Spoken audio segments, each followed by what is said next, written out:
వచ్చే ఎన్నికల్లో అరకు పార్లమెంటు పరిధిలోని అరకు పాడేరు నియోజకవర్గంలో జనసేన పోటీ చేయాలనే ఆసక్తి ఉందని జనసేన ఎమ్మెల్సీ కొణిదెల నాగబాబు అన్నారు. అల్లూరు జిల్లా పాడేరు పట్టణంలో నిర్వహించిన జనసేన పార్టీ అరకు పార్లమెంట్ నిర్మాణ సారథుల సమాచార సేకరణ కమిటీ సమావేశంలో జనసేన నేత నాగబాబు పాల్గొన్నారు.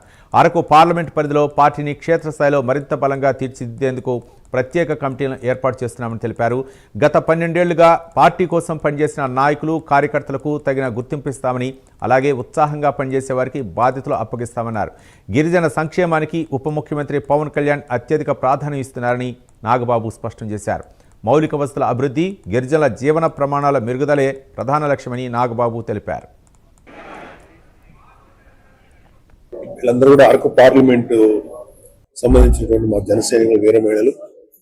వీళ్ళందరూ చాలా కాలంగా చాలా శ్రద్ధగా పనిచేస్తున్నటువంటి కార్యకర్తలు వీర మహిళలు. వాళ్ళందరినీ కొంతమందిని గుర్తించి ఒక 30 మందితో కలిసి ఒక కమిటీ వేసి ఈ కమిటీకి పరిశీలకుడుగా నన్ను పంపించారు.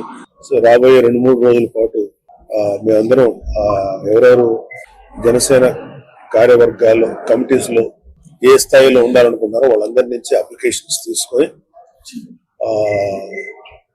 మేము మంగళగిరి హెడ్ ఆఫీస్ లో ఇవ్వడానికి వచ్చాము. సో ఇది ఒక 4-5 రోజుల కార్యక్రమం. జనసేన క్షేత్రస్థాయిలో బలంగా ఉన్నప్పటికీ ఇప్పుడు మేము కూటమిలో ఉన్నాం.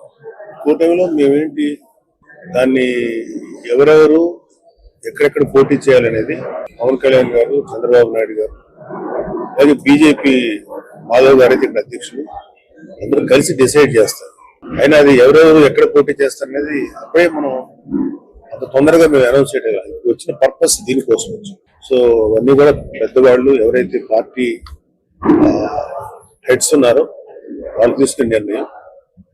సో మాకు ఉన్న బలాలు ఉన్నాయి కాబట్టి ఎక్కడ మేము బలంగా ఉన్నాం, ఎక్కడ వాళ్ళు బలంగా ఉన్నారు అన్ని డిసైడ్ చేసుకుని దాని బట్టి ముందుకు వెళ్తాం. ఆయన